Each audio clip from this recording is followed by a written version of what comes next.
ಇವತ್ತು ನಾವು ಹೋಗ್ತಾ ಇದ್ದೀವಿ ಮೈಸೂರಲ್ಲಿರೋ ಚಾಮುಂಡೇಶ್ವರಿ ಅಂತ ಒಂದು ದೇವಿ ಇದೆ. ಆ ದೇವಿ ಥರನೇ ಇರುವ ಒಂದು ಸ್ಟ್ಯಾಚು ನೋಡೋಕ್ಕೆ ಅಂತ ನಾವು ಹೋಗ್ತಾ ಇದ್ದೀವಿ. ಚನ್ನಪಟ್ಟಣದಿಂದ ಒಂದು 15 to 17 ಕಿಲೋಮೀಟರ್ಸ್ ಆಗುತ್ತೆ. ಆ ಗೌಡಗೆರೆಗೆ ಹೋಗೋಣ ಬನ್ನಿ. ನಮಸ್ಕಾರ ದೇವಗೌಡ್ರೆ, ಹೇಗಿದ್ದೀರಾ? ನಾನಂತೂ ಸಖತ್ತಾಗಿದ್ದೀನಿ, ನೀವೆಲ್ಲರೂ ಚೆನ್ನಾಗಿದ್ದೀರಾ ಅಂತ ಅಂದ್ಕೊಂಡಿದ್ದೀನಿ. ಸೊ ಇವತ್ತು ನಾವಿದ್ದೀವಿ ರಾಮನಗರ ಚನ್ನಪಟ್ಟಣ ಹತ್ರ ಇರೋ ಗೌಡಗೆರೆ. Welcome to Gowdagere.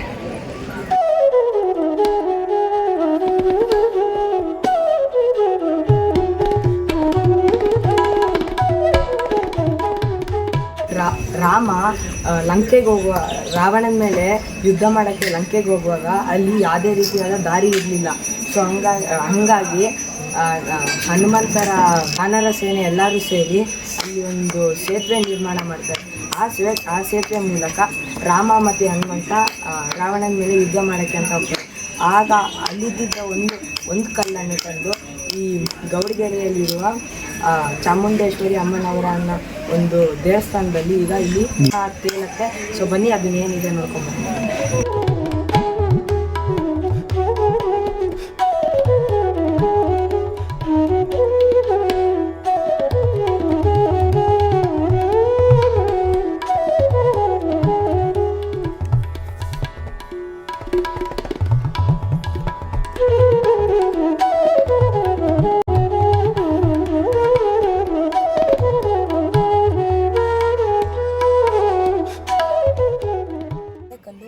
ನಾನು ಆಗಲೇ ಹೇಳಿದ್ನಲ್ಲ, ಆ ಕಲ್ಲು ಇದೇನೆ, ಇದು ತುಂಬ ತೂಕ ಆಗಿದೆ ಮತ್ತು ಈ ಕಲ್ಲು ಸಾಕು ಇರುತ್ತೆ.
ಇದು ಬಂದು ಬೆಂಗಳೂರಿಂದ 65 ಇಲ್ಲ 68 ಕಿಲೋಮೀಟರ್ಸ್ ಆಗುತ್ತೆ. ಇದು ಬಂದು ಗೌಡಗೆರೆ ಅನ್ನೋ ಒಂದು ಗ್ರಾಮದಲ್ಲಿದೆ. ಇದು ಇಲ್ಲಿ ಇರುವ ಶಾಕ್ಷರಸ್ತು ಚಾಮುಂಡೇಶ್ವರಿ ಅಂತ. ಮತ್ತು ಈ ಸ್ಟ್ಯಾಚ್ಯೂನ ಟೋಟಲ್ ಹೈಟ್ ಬಂದುಬಿಟ್ಟು 60 ಫೀಟ್.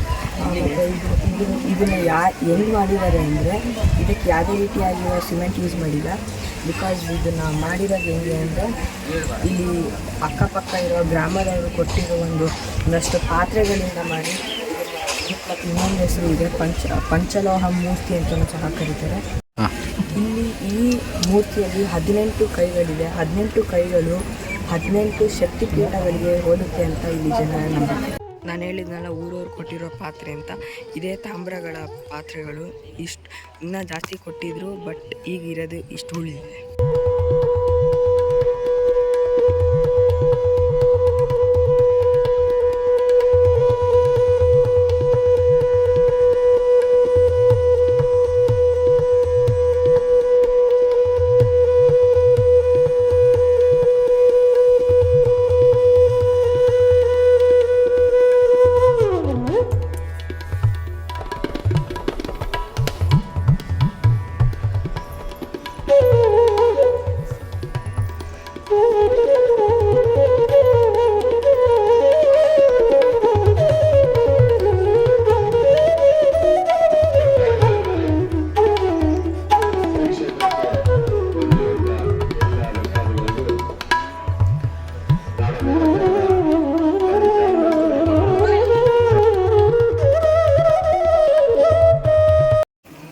ಬಸವಣ್ಣ ಹುಟ್ಟಿದ್ದು 2004ರಲ್ಲಿ ಈ ಬಸವಣ್ಣ ಹುಟ್ಟಿತ್ತು.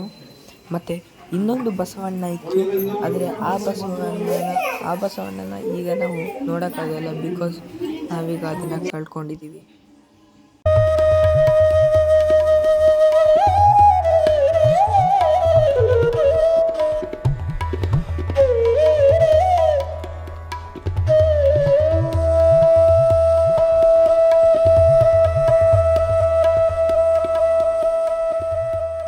ಈಗ ನೀವು ಅಲ್ಲಿ ನೋಡ್ಕೊಂಡ್ಬಂದ್ವಲ್ಲ ನಾವೊಂದು ಬಸವಣ್ಣನ, ಆ ಬಸವಣ್ಣನ ಒಂದು ಬೇರೆ ಬೇರೆ ಭಕ್ತಾದಿಗಳು ಅವರವ್ರ ಊರಿಗೆ ಕರ್ಸ್ಕೊಳ್ಬೇಕು ಅಂತ ಅನ್ನಿಸ್ದಾಗ ಅವರು ಹೆಂಗೆ ಕರ್ಸ್ಕೊಳ್ತಾರೆ ಅಂತ ಅವ್ರಿಗೆ ಗೊತ್ತಿರೋದು. ಸೊ ಹಂಗಾಗಿ ಈ ದೇವಸ್ಥಾನದ ಕಡೆಯಿಂದನೇ ಒಂದು ಬಸ್ ಮಾಡಿ, ಆ ಬಸ್ಸಿಗೆ ಅಂತಲೇ ಬಸವಣ್ಣಗೆ ಅಂತಲೇ ಒಂದು ನೀಟಾಗಿ ಎಲ್ಲ ಅರೇಂಜ್ ಮಾಡಿದ್ದಾರೆ.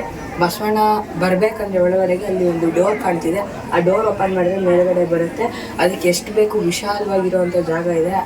ಬೇರೆ ಬೇರೆ ಕಡೆ ಊರಿಗೆ, ಬೇರೆ ಬೇರೆ ಕಡೆ ಗ್ರಾಮಕ್ಕೆ ಈ ರೀತಿಯಾದ ಒಂದು ಬಸ್ಸಿಂದ ಆ ಬಸವಣ್ಣನ ಕರ್ಕೊಂಡು ಹೋಗ್ತಾರೆ.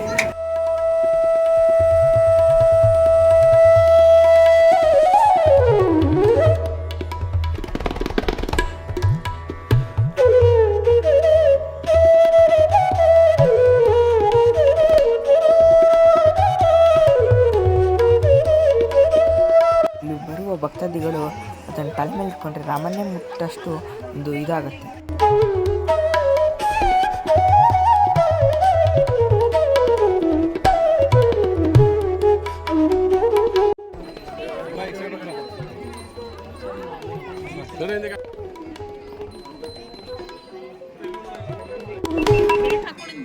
ತುಂಬ ನೋತಾನೆ ಇತ್ತು, ಬಂಡಿ ಮಡ್ಚಕ್ಕೆ ಆಗ್ತಿದ್ದಿಲ್ಲ. ಇಲ್ಲಿ ಬಂದ್ಮೇಲೆ ಇವ್ರು ಮಾಡಿ ಇದಾದ್ಮೇಲೆ ಈಗ ನಮ್ಗೆ ಮಂಡಿ ಮಡ್ಚಕ್ಕಾಗಿ ಬೆಲ್ಟ್ ಎಷ್ಟೊತ್ತಾಯ್ತು ಹೇಳಿ ಅದು ಹೇಳಿ. ಈಗ ಒಂದು ಹಾಗೆ ಈ ಕಾಯಿ ಏನು, ಆಮೇಲೆ ಈ ಬಸಪ್ಪ ಹಳೆ ಬಸಪ್ಪನ ವಿಗ್ರಹ ನಮ್ಮ ಹಳೆ ಬಸಪ್ಪನ ಮೂಲತಃ ಗದಿಗೆ ಇದು. ಇವ್ರು ಹೆಂಗೆ ಅಂದ್ರೆ ಬಡವರ ಒಂದು ಕಾಮಧೇನು ಆಗಿದ್ದಂಥ ಒಂದು ಬಸಪ್ಪನವರು. ಇವ್ರು ಯಾರ ಹತ್ರನೂ ಏನು ಕೇಳ್ತಿರ್ಲಿಲ್ಲ, ಯಾರ ಹತ್ರನೂ ಕೇಳ್ದೇನೆ ಕೊಡ್ತೀನಿ ಅಂದ್ರೆ ಮಾತ್ರ ಬಿಡ್ತಿರ್ಲಿಲ್ಲ. ಇಂಥವ್ರಿಗೆ ಅರ್ಕೆ ಕೊಡು, ಇಂಥದ್ದು ಕೊಡು, ಅಂಥದ್ದು ಕೊಡು ಅಂತ ಕೇಳ್ತಿದ್ದಂಥ ವ್ಯಕ್ತಿನೇ ಇಲ್ಲ. ತಾನ ತನ್ನ ಸ್ವಯಂ ಪ್ರೇರಿತವಾಗಿ ಏನಾರು ಅರ್ಕೆ ಮಾಡ್ಕೊಬಿಟ್ಟು ಏನಾರ ಮಾಡಿದರೆ ಬಿಡ್ದೋದಂಥ ವ್ಯಕ್ತಿ ಆ ಥರ ಇದ್ದಂಥ ಒಂದು ಬಸಪ್ಪನವರು. ಅವ್ರು ಇಲ್ಲೇ 2022 ಇಲ್ಲಿ ಆದಂಥದ್ದು. ಸಾವಿರಾರು ಜನ ಅವತ್ತು ಆ ಬಸಪ್ಪನ ದರ್ಶನ ಮಾಡೋಕ್ಕೆ 2 ದಿನಗಳ ಕಾಲ ಇಲ್ಲೇ ಇಟ್ಟು ಸಾವಿರಾರು ಜನ ನಮ್ಮ ರಾಜ್ಯ ಹೊರ ರಾಜ್ಯಗಳಿಂದ ಬಂದು ದರ್ಶನ ಮಾಡಿದಂಥ ಒಂದು ಸಂದರ್ಭ ಆಯಿತು. ಈ ಬಸವಪ್ಪನವ್ರ ಮೂಲತಃ ಏನಪ್ಪ ಅಂದರೆ ಕಸಾಯಿ ಖಾನೆಗೆ ಹೋಗ್ತಾ ಇದ್ದಂಥ ಒಂದು ಕರು, ಕಸಾಯಿ ಖಾನೆಗೆ ಹೋಗ್ತಾ ಇದ್ದಂಥ ಒಂದು ಕರುನ 3600 ರೂಪಾಯಿ ಕೊಟ್ಟು ಖರೀದಿ ಮಾಡಿದ್ದು. 5,000 ರೂಪಾಯಿಗೆ ಕಸಾಯಿ ಖಾನೆಗೆ ಹೋಗಿದ್ದು. 5,000 ರೂಪಾಯಿ ಕಸಾಯಿ ಖಾನೆಗೆ ಹೋಗಿದ್ದು. ನಮ್ಮ ಗುಡಿಗೌಡರೊಬ್ಬರು ಬಸವೇಗೌಡರು ಅಂತಿದ್ರು, ಅವರು ಬಸವಪ್ಪನ ತಗೋಬೇಕು ಅಂತ ತೀರ್ಮಾನ ಮಾಡಿದ್ರು. ಅದಕ್ಕಿಂತ ಮುಂಚಿತ ಬಗ್ಗೆ ಕನಕಪುರದೊಬ್ರು ಜಯಣ್ಣ ಅಂತ ಒಬ್ರು ಕನಸಿನಲ್ಲಿ ಒಂದು ಹೆಣ್ಮಗು ನಿಮ್ಮ ಮನೆಯಿಂದ ಒಂದು ಕರು ಬೇಕು ಅಂತ ಕೇಳಿದಾಗ ಅವ್ರು ಎಲ್ಲಿ ಅಂತ ಕೇಳಿದಾಗ ಗೌಡಗೆರೆ ಅಂತ ಹೇಳಿದಾಗ ಅವ್ರು 4,000 ರೂಪಾಯಿ ರಾಜ್ಯ ಹೊರ ರಾಜ್ಯ ಅಂತಾರಾಜ್ಯದಲ್ಲಿ ಹೆಸರು ಮಾಡುವಂಥ ಒಂದು ಸಂದರ್ಭ ಪಟ್ಟಂತ ಆ ಬಸವಣ್ಣವರಾದರು. ಅದೇ ರೀತಿ ಅವರ ಮಹಿಮೆ ಅಪಾರವಾಗಿ ಬೆಳೆದಂಥ ಒಂದು ಸಂದರ್ಭ ಇತ್ತು. ಅದಾದ್ಮೇಲೆ ಏನು ಮಾಡಿದ್ರು ಅಂದರೆ ಭಕ್ತರುಗಳು ಬರುವಂಥ ಸಂದರ್ಭದಲ್ಲಿ ಅವ್ರು ಏನೋ ನೋಡಿದ್ರೋ ಮಾಡಿದ್ರೋ ಗೊತ್ತಿಲ್ಲ, ಒಬ್ಬೊಬ್ಬರು ಏನು ಮಾಡಿದ್ರು ತಾವು ಅರ್ಕೆ ಕಟ್ಟಕ್ಕೆ ಕಾಯಿ ಕಟ್ಬಿಟ್ಟು ಹೋಗ್ತೀನಿ ಅಂದ್ಬಿಟ್ಟು ಕಾಯಿ ಕಟ್ಟಕ್ಕೆ ಹೋದ್ರು. ಅದು ಹಂಗಂಗೆ ಒಬ್ಬರಿಂದ ಗರಳಿಗ ಎಲ್ಲ ಸಾವಿರಾರು ಕಾಯಿಗಳು ಕಟ್ಟಲಿಕ್ಕೆ ಪ್ರಾರಂಭ ಆಗದೆ ಪ್ರತಿಯೊಬ್ಬರು ಕಾಯಿ ಕಟ್ಟುವಂಥ ಒಂದು ಸಂದರ್ಭ ಐತೆ. ಇವಾಗ ಏನು ಮಾಡ್ತಾರೆ ಅಂದರೆ 7 ಭಾನುವಾರ ಬರ್ತಾರೆ, 7 ಕಾಯಿ ಕಟ್ತಾರೆ, ಕಾಯಿ ಕಟ್ಬಿಟ್ಟು 7 ಪ್ರದಕ್ಷಿಣೆ ಹಾಕ್ಬಿಟ್ಟು ಹೋಗುವಂಥ ಒಂದು ಸಂದರ್ಭ ಐತೆ. ಆ ಥರ ಇರುವಂಥ ಒಂದು ಕ್ಷೇತ್ರ ಇದು. ಗುರುಗಳೇ, ಇಲ್ಲಿ ಮಂಡ್ಯ ಮತ್ತು ಮೈಸೂರು ಸುತ್ತಮುತ್ತ ಏನಂದರೆ ಒಬ್ಬರು ದೇವಸ್ಥಾನಕ್ಕೆ ಯಾರು ಧರ್ಮದರ್ಶಿಗಳು ಅಥವಾ ಪೂಜೆ ಮಾಡೋರು ಏನಾಗಬೇಕಂದ್ರೆ ಬಸಪ್ಪನ ಕೈಲಿ ಇದು ಮಾಡಿಸಲ್ಲ, ಇದನ್ನು ಹೋಗ್ತಿತ್ತು. ಹಳೇ ಮೈಸೂರು ಪ್ರಾಂತ್ಯದಲ್ಲಿ ಒಂದು ಪದ್ಧತಿ ಏನು ಅಂದರೆ ಅರ್ಚಕರು ನೇಮಕ ಮಾಡಬೇಕಾದ್ರೆ, ಮತ್ತು ಊರಿನ ಯಜಮಾನರುಗಳು ನೇಮಕ ಮಾಡಬೇಕಾದ್ರೆ, ಮತ್ತು ದೇವಸ್ಥಾನಗಳಿಗೆ ಜಾಗ ತೋರಿಸ್ಕೊಡ್ಬೇಕಾದ್ರೆ ಅದಕ್ಕೇನು ಮಾಡ್ತಾರೆ ಅಂದರೆ ಬಸಪ್ಪನ ಕರೆಸ್ತಾರೆ.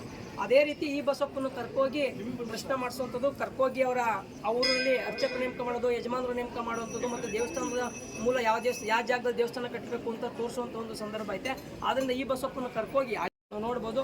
ತುಂಬ ಪವಾಡ ಮಾಡಿದಂಥ ಒಂದು ಬಸಪ್ಪ ಅವರು ಆಗ್ಬೋದು, ಇವರಾದರೂ ಅಷ್ಟೇ.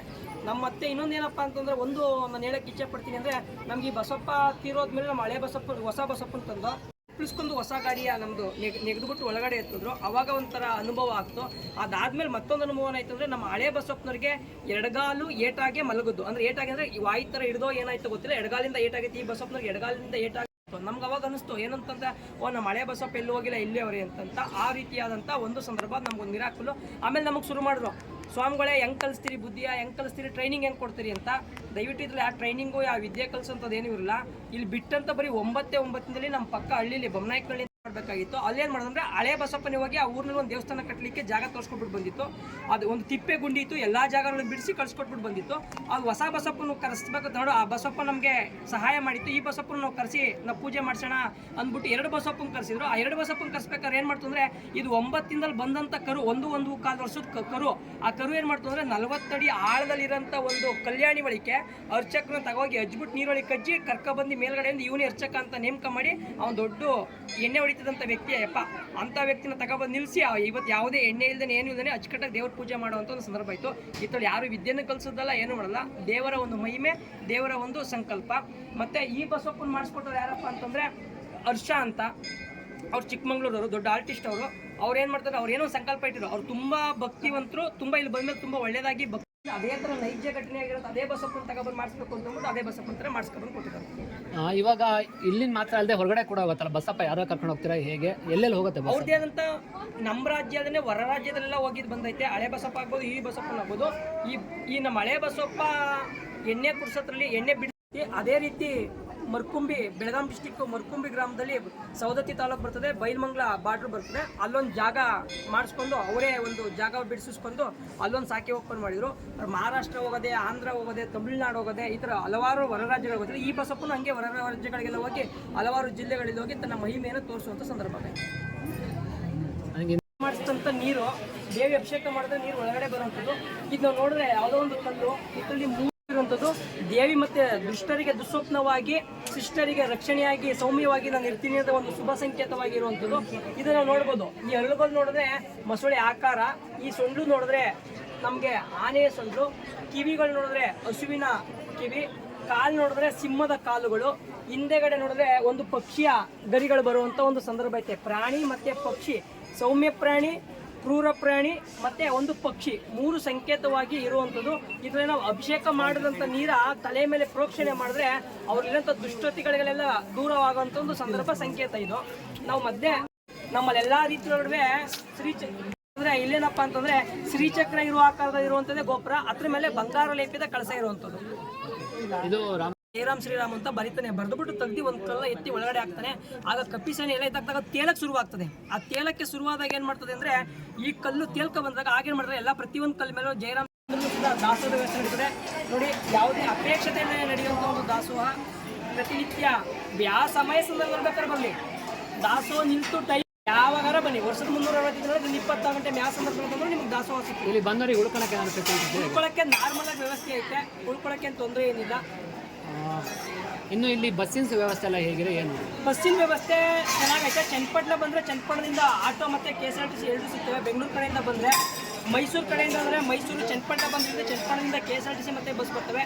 ತುಮಕೂರು, ಹುಬ್ಬಳ್ಳಿ ಆ ಕಡೆ ಏನಾರ ಬಂದರೆ ಉತ್ತರ ಕರ್ನಾಟಕದವರಿಗೆ ತುಮಕೂರು ಬರಬೇಕು. ತುಮಕೂರಿಂದ ಬಂದು ಮಲ್ಲನಕುಪ್ಪೆ ಗೇಟ್ ಅಂತ ಮೈಸೂರು ಗಾಡಿ ಎತ್ತಬೇಕು. ಮಲ್ಲನಕುಪ್ಪೆ ಗೇಟ್ ಅಂತ ಸಿಗ್ತದೆ, ಅಲ್ಲಿ ಇಳಿದ್ಬಿಟ್ಟು ಅಲ್ಲಿಂದ 4 ಕಿಲೋಮೀಟ್ರ್ ಗೌಡಗೆರೆ ಚಾಮುಂಡೇಶ್ವರಿ ಕ್ಷೇತ್ರ ಅಂದರೆ ಯಾರು ಬೇಕಾದ್ರೆ ಹೇಳುವಂಥ ಒಂದು ಸಂದರ್ಭ ಇದೆ.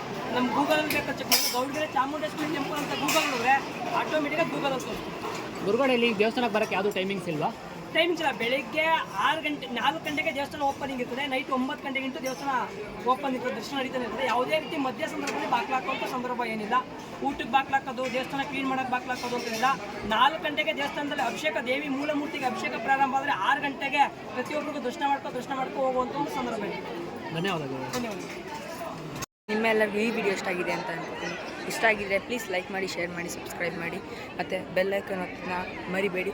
So ta-ta bye bye from Chamundeshwari ಅಮ್ಮನವರ ಶ್ರೀ ಕ್ಷೇತ್ರ ಗೌಡಗೆರೆ.